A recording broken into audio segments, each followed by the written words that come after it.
இன்றைக்கி நம்ம வீடியோவில் மௌரியன் எம்பையரை பற்றி பார்க்கலாம். ஃபஸ்ட்டு பாரசீக படையெடுப்புலேருந்து வரலாம். இதில் சைரஸ் இவர் வந்து 558 BCL உள்ள பர்ஷியாவில் உள்ள அக்கேமெனியன் பேரரசை சேர்ந்தவர். இவர் தான் நம்ம இந்தியாவை நோக்கி வந்த அண்டைய பேரரசர். பர்ஷியாங்கிறது இப்போ உள்ள ஈரான் பகுதிகளை தான் வந்து குறிக்கும். இவர் வந்து நார்த் வெஸ்டர்ன் ரீஜன் கந்தஹாரில் இருந்து வெஸ்ட் சைடில் உள்ள இண்டஸ் வரைக்குமே இவர் வந்து கேப்சர் பண்ணியிருப்பார். அடுத்து சைரஸோட கிராண்ட் சன்னான டேரியஸ் I வந்து வந்திருப்பார். இவர் வந்து இண்டஸ் வேலி, பஞ்சாப், சிந்து வரைக்குமே இவர் வந்து கேப்சர் பண்ணியிருப்பார். அடுத்தது ஜெர்செக்ஸ், இவர் தான் அடுத்து வந்த பாரசீக அரசர். இவர் வந்து இந்தியாவில் உள்ள அந்த வளங்களை எல்லாத்தையும் பயன்படுத்திக்கிட்டு யூரோப்பில் உள்ள கிரீஸை வந்து படையெடுத்து போயிருப்பார். ஆனால் இவர் வந்து அந்த கிரீஸில் வந்து தோல்வியை தான் வந்து அடைஞ்சிருப்பார். இதுக்கப்புறமா பர்ஷியன் எம்பரோட அந்த செல்வாக்கு வந்து குறைய ஆரம்பிச்சிரும். ஏன்னா அந்த டைமில் வந்து அலெக்சாண்டரோட க்ரோத் வந்து இருக்கும். அலெக்சாண்டர் வந்து கிரீஸ் நாட்டை சேர்ந்த மெசிடோனியாவை சேர்ந்தவர். அலெக்சாண்டரை பற்றி ஃபுல் ஹிஸ்ட்ரியுமே நம்ம வந்து இந்த சேனலில் வந்து அப்லோட் பண்ணியிருக்கோம். ஸோ அதை வந்து செக் பண்ணிக்கோங்க. அலெக்சாண்டர் வந்து 327 BCEலேருந்து 325 BCE வரைக்குமே இந்தியாவை வந்து நோக்கி படையெடுத்து வந்திருப்பார். இந்தியாவில் நிறையா செல்வங்கள் இருந்ததால் அங்கே வந்து படையெடுக்கிறதுக்கு வந்திருப்பாங்க. ஆனால் இந்தியாவை வந்து கேப்சர் பண்ணுறது, அதாவது முழு இந்தியாவுமே வந்து கேப்சர் பண்ணுறதுங்கிறது ரொம்ப கஷ்டமான ஒரு விஷயம். தக்ஷிணத்தை ஆண்ட ஹம்பியும் அபிஹிஸ்ரா பகுதியை ஆண்ட போரஸ் என்ற புருஷோத்தமன், இவங்க 2 பேரும் தான் இப்போ உள்ள அந்த பஞ்சாப் சிந்து நதிக்கரையை வந்து இந்த பகுதிகளை வந்து ஆண்டுட்டு வந்த சிற்றரசர்கள். இவங்களை தாண்டி தான் அலெக்சாண்டரால் அந்த இந்தியாவுக்குள்ளேயே போக முடியும். அலெக்சாண்டர் தக்ஷிணத்துக்குள்ளே போகிறாரு. அங்கே ஹம்பி வந்து அலெக்சாண்டரை ஒரு வார்ம் வெல்கம் கொடுப்பாரு. ஆனால் போரஸை பொறுத்த வரைக்கும் அலெக்சாண்டர் வந்து ஒரு பேரரசர் அப்படின்லாம் ஏற்றுக்க மாட்டார். போரஸ் வந்து வீரமிக்க இந்திய அரசர். அலெக்சாண்டரையே எதிர்த்தவர் தான் போரஸ். 326 BCEல பேட்டில் ஆஃப் ஹிடாப்சிஸ் அப்படிங்கிற ஒரு யுத்தம் வந்து நடந்திருக்கும். இது வந்து ஜீலம் நதிக்கரையில் வந்து இந்த போர் வந்து நடந்திருக்கும். இந்த பேட்டில் வந்து போரஸ் வந்து தோற்றுருப்பார். அலெக்சாண்டர் வந்து அவர் கேப்சர் பண்ண அந்த இடங்களை வந்து நீங்கள் வந்து ஆண்டுக்கோங்க அப்படின்னு சொல்லி அந்த இடங்களை வந்து கொடுத்துருவார். போரஸ் வந்து அரியணையில் தான் வந்து இருப்பார்.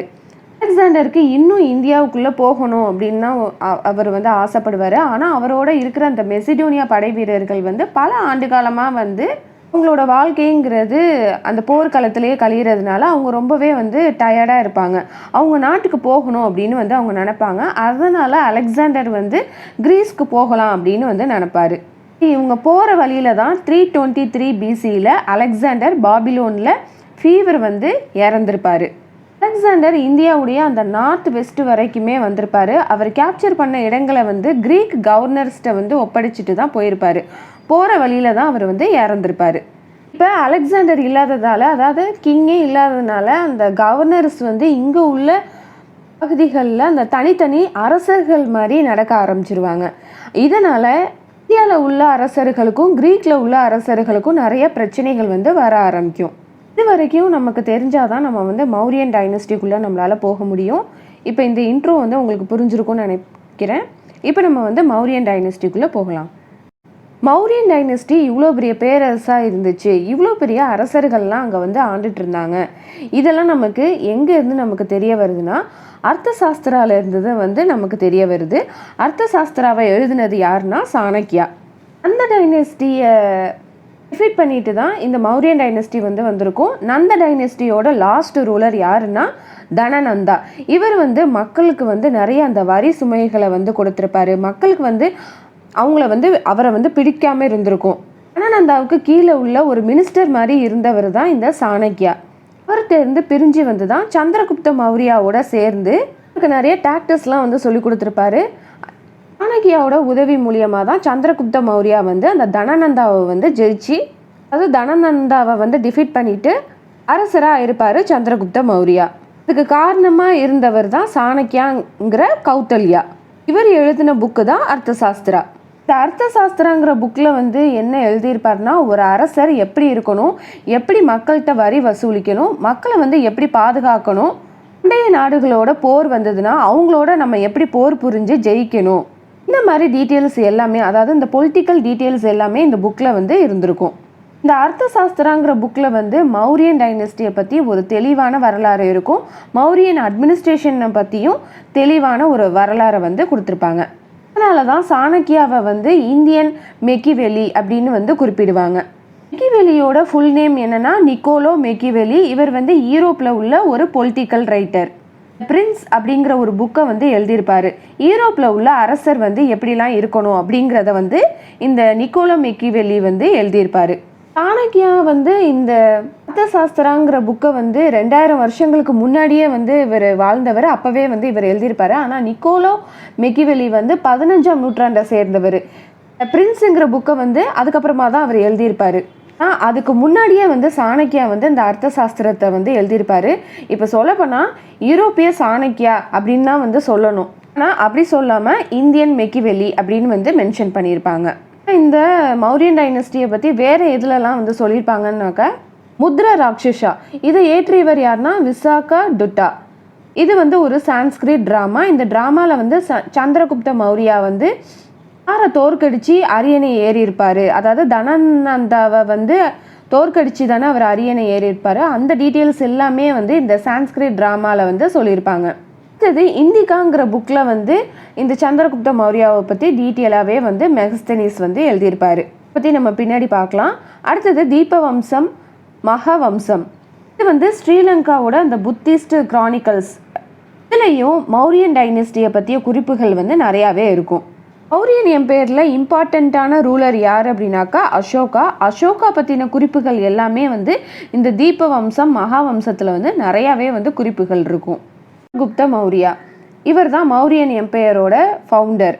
தனநந்தாவை தோற்கடிச்சிட்டு பாடலிபுத்ராவை கேப்சர் பண்ணியிருப்பார். இது வந்து பாடலிபுத்ராங்கிறது இப்போ உள்ள பீகார். இவர் வந்து இந்த பாடலிபுத்ராவை வந்து கேப்சர் பண்ணுறதுக்கு ஹெல்ப் பண்ணது யாருன்னா நம்ம முன்னாடி சொன்ன மாதிரி தான் சாணக்கியா. இவருக்கு கௌதல்யா, விஷ்ணுகுப்தா அப்படின்னு இன்னொரு பெயர்களும் இருக்குது. சந்திரகுப்த மௌரியா வந்து நர்மதா ரிவர் வரைக்குமே வந்து கேப்சர் பண்ணியிருப்பார், அதாவது விரிவுபடுத்தியிருப்பார். இப்போ இந்தோ கிரீக் ரூலர்ஸை பற்றி பார்க்கலாம்.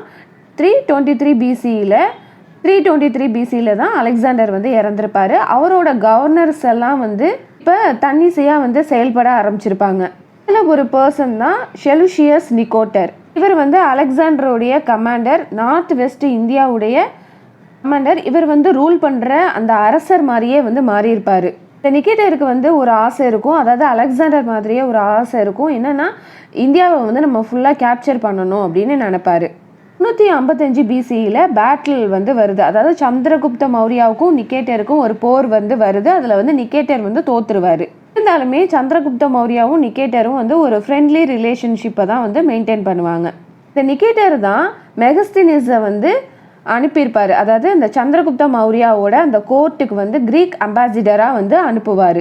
சந்திரகுப்த மௌரியாவோட அந்த ராயல் கோர்ட்டுக்கு மெகஸ்தனீஸ் வந்து வந்திருப்பாரு. இங்கே வந்து இந்தியாவை பற்றி இன்னும் நிறையாவே வந்து தெரிஞ்சுக்கிறாரு. அப்படி தெரிஞ்சுக்கிட்டு தான் இந்தியாவை பற்றி இந்திகா அப்படிங்கிற அவரோட நூலில் வந்து எழுதியிருப்பார். சந்திரகுப்த மௌரியாவுடைய பிற்காலங்களை பார்க்கலாம். இவர் வந்து நர்மதா ரிவர் வரைக்கும் எக்ஸ்டெண்ட் பண்ணிட்டு இவருடைய பையனான பிந்துசாராட்டை வந்து ஆட்சியை கொடுத்துருவாரு.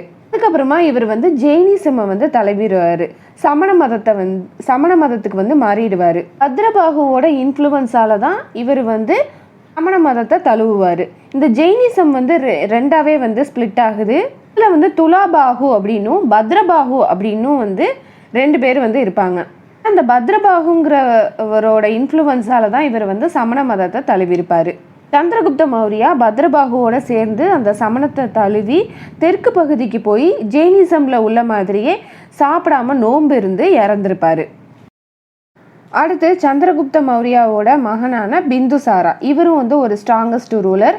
இவரை வந்து அமித்ரகாதா அப்படின்னு இவருக்கு இன்னொரு பெயரும் இருக்குது. இதோட மீனிங் என்னன்னா எதிரிகளை கொன்று குவிப்பவர். சந்திரகுப்த மௌரியா வந்து நர்மதா ரிவர் வரைக்கும் கேப்சர் பண்ணியிருப்பாரு. இவர் பிந்துசாரா வந்து மைசூர், டெக்கான் இதெல்லாத்தையும் தாண்டி மைசூர் வரைக்குமே இவர் வந்து கேப்சர் பண்ணியிருப்பாரு.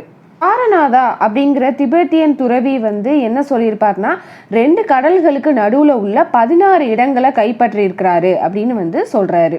2 கடல்கள்னா பே ஆஃப் பெங்காலும் அரேபியன் சீயும். இந்த 2 கடல்களுக்கும் நடுவில் உள்ள பகுதிகளை வந்து பிந்துசாரா வந்து கைப்பற்றியிருப்பாரு அப்படின்னு வந்து அவர் சொல்றாரு.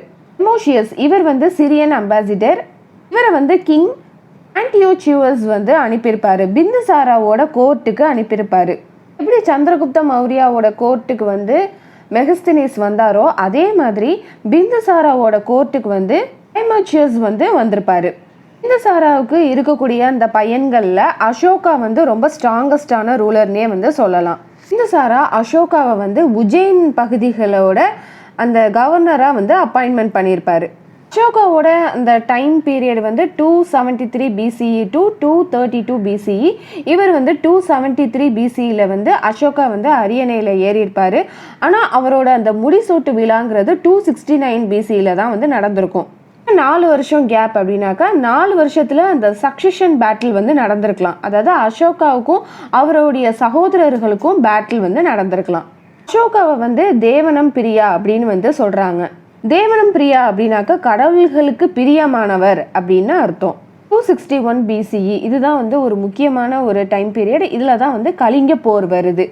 கலிங்காங்கிறது மாடர்ன் டே ஆஃப் ஒரிசா. இவரோட வாழ்க்கையே வந்து ஒரு தருணம்னா இந்த கலிங்க போர் தான். நம்ம இப்போ இந்த கலிங்க போரை பற்றி பார்க்கலாம். கலிங்க நாடுங்கிறது தற்போதைய ஒரிசா, மகத நாடுங்கிறது தற்போதைய பீகார். இந்த 2 நாட்டுக்கு இடையே தான் வந்து இந்த கலிங்க போர் வந்து நடக்கும். அந்த டைனஸ்டியை டிஃபீட் பண்ணிட்டு தானே சந்திரகுப்த மௌரியா வந்து வந்திருப்பாரு. ஆனால் அவரால் அந்த எல்லா இடங்களையும் கேப்சர் பண்ணியிருப்பாரு. ஆனால் இந்த கலிங்க நாடு வந்து நந்த டைனஸ்டியோடு இருந்திருக்கும். ஆனால் இந்த கலிங்க நாட்டை மட்டும் இவரால் வந்து டிஃபீட் பண்ணவே முடியாது. அதனால கலிங்க நாடு வந்து தன்னாட்சியவே தான் வந்து இயங்கிட்டு இருக்கும். அசோகா வந்து இப்போ என்ன நினைப்பாருன்னா, இந்த கலிங்க நாட்டை நம்ம எப்படியாவது அடக்கியே ஆகணும் அப்படின்னு வந்து நினைப்பாரு. இந்த கலிங்க போரில் அசோகரும் வந்து ஜெயிச்சிருவார். இந்த கலிங்க நாட்டுக்காக போர் புரிந்த அந்த மன்னனோட பேர் வந்து எந்த கல்வெட்டிலையுமே வந்து இல்லை. ஆனால் கலிங்க நாட்டோட அந்த அரச வம்சம் யார் அப்படின்னா அறவேலர்கள் அப்படின்னு வந்து சொல்கிறாங்க. இந்த கலிங்க போரில் கிட்டத்தட்ட 1.5 லட்சம் போர் வீரர்கள் வந்து இறந்து போயிருப்பாங்க. போர் முடிஞ்ச உடனே வென்ற அரசர்கள் வந்து அந்த வெற்றி களிப்பை கொண்டாடுறதுக்காக அவங்க வந்து நிறைய அந்த பார்ட்டிஸ் மாதிரிலாம் வந்து கொண்டாடுவாங்க. ஆனால் அசோக மன்னர் வந்து நேராக அந்த யுத்த களத்துக்கு போவார். அந்த யுத்த களத்தில் இவர் கண்ட காட்சியை அப்படியே இவர் வந்து உலுக்கிரும். இவ்வளோ பேர் வந்து பிணமாக இருக்கிறாங்களா, எங்கே பார்த்தாலும் இப்படி ஒரு மரண ஓலமாக இருக்குதே, ரத்த ஆறு, இதெல்லாத்தையும் அவர் பார்த்துட்டு அப்படியே வந்து துடிச்சு போயிடுவார். எப்பேற்பட்ட குற்றத்தை நம்ம செஞ்சுருக்கோம், இதுக்கப்புறம் நான் வந்து போர் புரிய மாட்டேன் அப்படின்னு சொல்லி அவர் வந்து புத்த மதத்தை தழுவிடுவார். அசோகாவும் புத்திசமும். அசோகா வந்து புத்த மதத்துக்கு மாறி இருப்பார். யாருடைய இன்ஃப்ளூயன்ஸாலனா புத்த துறவியான உபகுப்தா. அசோகா புத்திசம தழுவுனதுக்கு அப்புறமா எந்த ஒரு போருக்குமே வந்து போயிருக்க மாட்டார். நிறைய நல்லது பண்ண ஆரம்பிச்சிருப்பாரு. தம்மா மகமட்டாஸ் அப்படின்னு ஒரு தனி துறையை உருவாக்கியிருப்பாரு. புத்திசம் பற்றி மக்களுக்கு தெரியப்படுத்தியிருப்பாரு. இந்த புத்த மதத்தை பரப்புறதுக்காக தன்னுடைய மகன் மஹிந்தாவையும் மகள் சங்கமித்தாவையும் புத்த மதத்தை பரப்புறதுக்காக ஸ்ரீலங்கா வரைக்குமே அனுப்பியிருப்பாரு. இலங்கையில் பெரிய அளவில் புத்த மதத்தை வந்து பரப்பியிருப்பாங்க. புத்தருக்கு வந்து போதி மரத்தடியில் தானே ஞானம் கிடைச்சிருக்கும். அதனால கயாங்கிற இடத்துல போதி மரத்தில் உள்ள மரக்கிளையை எடுத்துட்டு வந்து இலங்கையில் நட்டிருப்பாங்க. 340 BCEல பாடலிபுத்திரால உள்ள 3வது பௌத்த பேரவையை கூட்டப்பட்டது யாரால அப்படின்னாக்க அசோகரால தான். மோகலி புட்டா திஷா அப்படிங்கிறவர் தான் அசோகாவோட ஆன்மீக ஆசிரியர். புத்த மதத்தை தழுவின உடனே இதுக்கப்புறமா இவருடைய அந்த ராயல் கோர்ட்ல வந்து பல மாற்றங்களை கொண்டுட்டு வராரு. ஏழை எளிய மக்களுக்கு எல்லா நலன்களும் போய் சேரணும் அப்படின்னு வந்து நினைக்கிறாரு. இவர் தான் முதல்ல விலங்குகளுக்கு தனி மருத்துவமனையை வந்து எல்லா இடங்கள்லையுமே வந்து உருவாக்குறாரு. ஒவ்வொரு இடத்துலையும் என்னென்ன குற்றங்கள் நடக்குது அப்படிங்கிறத கண்காணிக்கிறதுக்கு நிறைய பேரை வந்து நியமிக்கிறாரு. 84,000 ஸ்டூபாஸை வந்து எழுப்புறாரு. ஏழை எளிய மக்களுக்கு மதிய உணவு திட்டத்தை அமல்படுத்துறாரு. எல்லாருக்கும் சாப்பாடு கொடுக்கணும், படிப்பை வந்து சொல்லிக் கொடுக்கணும் அப்படின்னு வந்து இவர் ஆசைப்படுறாரு. தோடு முழுவதும் இருபுறத்திலுமே வந்து மரங்களை வந்து நடுறாரு. நல்ல பல வகைகளான மரங்களை வந்து நடுறாரு. யார் அந்த வழியில் நடந்து போனாலும் அவங்களோட பசியை ஆற்றணும் அப்படிங்கிற ஒரு கொள்கையில் இதெல்லாம் வந்து பண்ணுறாரு. ஆனால் இவர் இந்த நல்லது எல்லாம் அவர் வந்து அசோகருங்கிற பேரில் செய்யலை, தேவநாம பிரியதர்ஷன்கிற பேரில் தான் வந்து செஞ்சுருப்பார். தேவநாம பிரியதர்ஷனும் அசோகரும் ஒன்று தான்.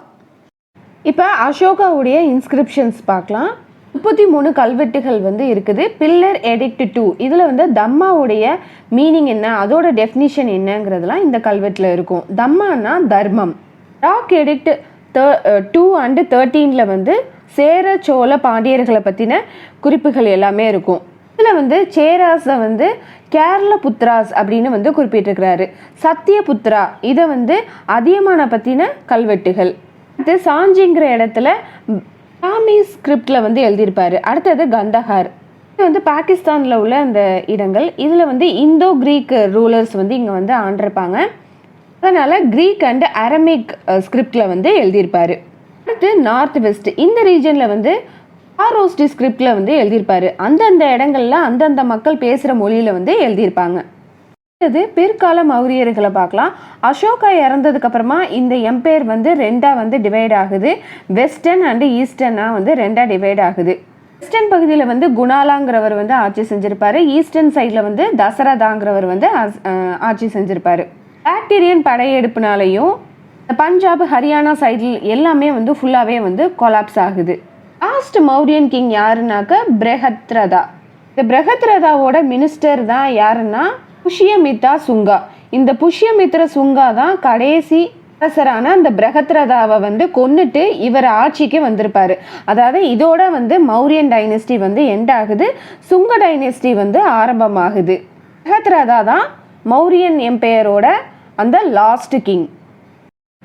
இப்போ மௌரியன் எம்பையரோட அந்த அட்மினிஸ்ட்ரேஷன்லாம் எப்படி இருந்ததுன்னு பார்க்கலாம். ஸ்டேட் வந்து மொனார்கி தான், அதாவது முடியாட்சி அப்படின்னு சொல்லுவாங்கள்ல, அதாவது அரசர்கள் தான் வந்து ஆண்டிருப்பாங்க. மானிட்டரி பர்ஷட் அப்படின்னா அரசர்களுக்கு உதவி செய்கிற அந்த உதவி அமைச்சர்கள் அப்படின்னே வந்து சொல்லலாம். மகாமந்திரி அப்படின்னா சீஃப் மினிஸ்டர். சேனாதிபதினா கமாண்டர். புரோஹித்னா நமக்கே தெரியும் பிரீஸ்ட். அமத்தியாஸ்னா சிவில் சர்வன்ட்ஸ், அரசு ஊழியர்கள். அடுத்து ஸ்பை சிஸ்டமும் இருக்கும், அதாவது உளவு அமைப்பும் வந்து இருக்கும். அடுத்து மௌரியன் எம்பையரோட ரெவன்யூ எப்படி இருக்குதுன்னு பார்க்கலாம். அம்ஹர்டாங்கிற பொசிஷன் வந்து சீஃப் ரெவன்யூ ஆஃபீஸரை வந்து குறிக்குது. பாலி பாஹா இது வந்து ரெண்டுமே வந்து ரெண்டு வகையான டேக்ஸ். அதாவது பாலி பாஹா அப்படின்னு வந்து டேக்ஸ் வந்து கலெக்ட் பண்ணியிருப்பாங்க. பாஹாங்கிறது லேண்ட் டேக்ஸ். 1ல் வந்து 6 பங்கு, அதாவது 6ல் 1 பங்கு வந்து இப்போ வந்து 6 பங்கு கிடச்சிருக்கு அவங்களுக்கு வந்து அந்த அக்ரிகல்ச்சரில் வந்து கிடச்சிருக்குன்னா 6ல் 1 பங்கு வந்து கவர்மெண்ட்டுக்கு வந்து கொடுத்துடணும். 2 வகையான டேக்ஸ் கலெக்ட் பண்ணியிருக்காங்க Bali Bhaga. Revenue land, customs, irrigation, dairy tax, shop tax, அப்புறம் ஃபீஸு, ஃபைன்ஸ் இதெல்லாம் வந்து இவங்க வந்து வரி வசூலிச்சிருப்பாங்க. இந்த ரெவென்யூ எல்லாம் எதில் வந்து ஸ்பெண்ட் பண்ணியிருப்பாங்கன்னா ஆர்மிக்காகவும், அதுக்கப்புறமா பப்ளிக் ஒர்க்ஸு, சேரிட்டி, கன்ஸ்ட்ரக்ஷன்ஸ் இது எல்லாத்துக்குமே வந்து அவங்க வந்து இந்த ரெவென்யூவை வந்து பயன்படுத்தியிருப்பாங்க. பப்ளிக் ஒர்க்ஸில் வந்து அந்த காலகட்டத்திலே, அதாவது அசோகர் ஆண்ட அந்த காலகட்டத்திலேயே வந்து வெட்டினரி ஹாஸ்பிட்டல்லாம் வந்து இருந்திருக்கு. நிறைய மரங்களை வந்து நடுறாங்க. அடுத்து மௌரியன் எம்பையரோடைய அந்த ஜுடிஷியல் எப்படி இருக்குன்னா சிவில் அண்ட் கிரிமினல் கோர்ட் வந்து இருந்திருக்கு. தர்மதி காரின் இது வந்து சீஃப் ஜஸ்டிஸ், சபார்டினேட் கோர்ட்டும் வந்து இருந்திருக்கு. அமத்தியாஸ்னா பப்ளிக் சர்வன்ட்ஸ். இவங்களுக்கு கீழே வந்து அந்த பப்ளிக் சர்வன்ட்ஸ் வந்து இதில் வந்து ஒர்க் பண்ணியிருக்காங்க. மக்கள் வந்து தப்பு பண்ணாங்கன்னா பல்வேறு வகையான தண்டனைகளும் வந்து கொடுத்துருக்காங்க. போலீஸ் ஸ்டேஷன், ஜெயில் இது எல்லாமே இருந்ததுக்கான அடையாளங்களும் இருக்குது. மௌரியன் எம்பையரோட எக்கனாமி பனாஸ்னா சில்வர் காயின்ஸ். இந்த சில்வர் காயின்ஸில் வந்து பீகாக், அதுக்கப்புறமா ஹில் பிக்சரை வந்து அச்சிட்ருக்காங்க. மசகாஸ்னா செப்பு நாணயங்கள், அதாவது காப்பர் காயின்ஸ். இதில் வந்து கிரசன்ட் பிக்சரை வந்து, அதாவது பிறை வடிவ பிக்சரை வந்து அச்சிட்ருக்காங்க. அத்தியக்ஷாஸ்னா ட்ரேட் ஆஃபீஸர்ஸ், வர்த்தக அதிகாரி. ஸ்பெஷலைஸ்டு டெக்ஸ்டைல் ரீஜன் வந்து இருந்திருக்கு. காசியில் பெனாரஸ், வங்கா பெங்கால், ஆமரூபா அஸ்ஸாம், மதுரை தமிழ்நாடு. உங்கள் மெயினாக ஏற்றுமதி செய்யப்பட்ட பொருள்கள்னாக்கா spices, pearls, diamonds, cotton, ivory. மெயினாக இம்போர்ட் பண்ண பொருட்கள்னு பார்த்தாக்கா ஹார்சஸ், கோல்ட், கிளாஸ், லைனின். மௌரியன் எம்பையரோடைய அந்த எக்கனாமி, அதாவது பொருளாதாரம் எப்படி இருக்குது அப்படின்னாக்கா சாணக்கியா கொண்டுட்டு வந்த அந்த கரன்சி சிஸ்டம். ஸ்வர்ண ரூபா கோல்டு காயின்ஸ், ஸ்வர்ணம்னா நமக்கே தெரியும் தங்கம். ரூபிய ரூபா சில்வர் காயின்ஸ், அம்ர ரூபா காப்பர் காயின்ஸ், சிஸ்ர ரூபா லெட் காயின்ஸ். அடுத்து மௌரியன் எம்பையரோடைய ஆர்மி. இதில் வந்து 6 கமிட்டிஸ் வந்து இருக்குது. ஒவ்வொரு கமிட்டிக்கும் 5 மெம்பர் வந்து இருக்கிறாங்க. இதில் வந்து இன்ஃபேண்ட்ரி காலாட்படை, கேவலரி குதிரைப்படை, வார் எலிஃபென்ட்ஸ் அதாவது போர் யானைகள் இருந்திருக்கு, வார் சேரியட்ஸ் போர் ரதங்கள் இருந்திருக்கு, ஆர்மியோரி ஆயுத கிடங்கு இருந்திருக்கு, நேவி கடற்படை. உங்களுக்கெல்லாம் சேலரி வந்து எப்படி கொடுத்துருக்காங்கன்னா கேஷில் தான் வந்து கொடுத்துருக்காங்க. அதாவது மந்த்லி பேஸ்டு சேலரி தான் வந்து இவங்க வந்து கொடுத்துருக்காங்க.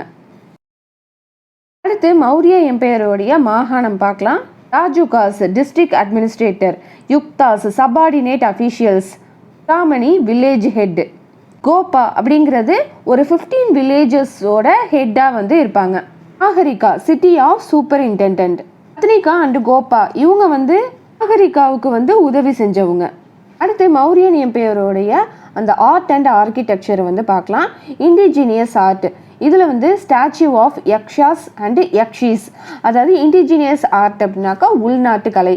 யக்ஷானா நீர் மற்றும் செழிப்பு ஆகியவற்றோட இணைக்கப்பட்ட தெய்வம்னு வந்து சொல்லலாம். யக்ஷிங்கிறது யாருன்னா யக்ஷாவோட ஸ்பவுஸ், அவங்களுடைய சிலையும் வந்து இருந்திருக்கு. ராயல் ஆர்ட், இது வந்து ராயல் ஆர்ட்னா மோனோலித்திக் பில்லர்ஸ், அதாவது ஒற்றை கல்லால் செய்த தூண்கள், இதுதான் வந்து மோனோலித்திக் பில்லர்ஸ். இங்கே வந்து நிறையா அந்த அசோகரோட இதில் வந்து ஸ்டூபாஸும் வந்து நிறையா இருந்திருக்கு. பேலஸு, ராக்கெட் ஆர்கிடெக்டு இதெல்லாமே வந்து இருந்திருக்கு, அதாவது குகை, அந்த பாறை வந்து வெட்டப்பட்ட கட்டட கலைகள் வந்து இருந்திருக்கு. சாரநாத் பில்லர், இது வந்து புத்தாவுடைய அந்த ஃபர்ஸ்ட் போதனை வந்து இங்கே தான் வந்து நடந்திருக்கும். இந்த சாரநாத் பில்லர் வந்து எங்கே இருக்குதுன்னா உத்தரப்பிரதேஷில் வந்து இருக்குது.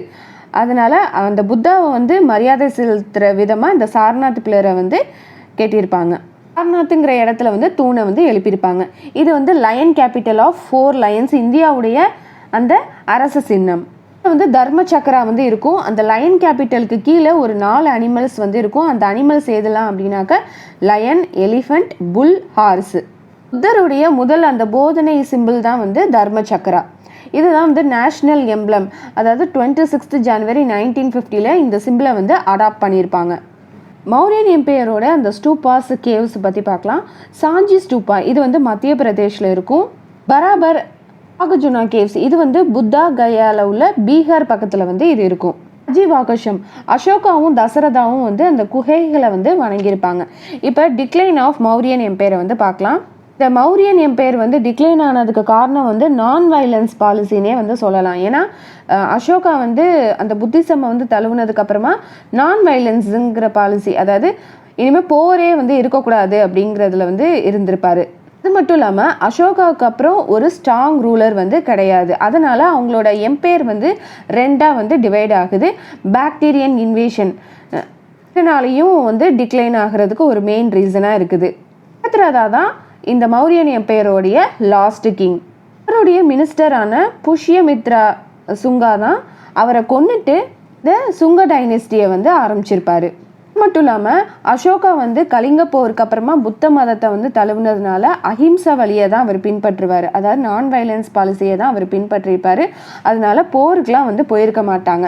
அதனால வெஸ்டர்ன் சைட்லேருந்து அந்த இன்வேஷன்ஸ்லாம் நிறையா நடந்திருக்கும். அதனால் இவங்களோட அந்த மௌரியன் எம்பையர் வந்து டிவைட் ஆகுது. அடுத்ததா தான் மௌரியன் எம்பையரோடைய லாஸ்ட் கிங். மௌரியன் எம்பையரை பற்றி ஆல்ரெடி நம்ம சேனலில் வந்து ஒரு வீடியோ வந்து அப்லோட் பண்ணியிருக்கேன், அதையும் வந்து பார்த்துக்கோங்க.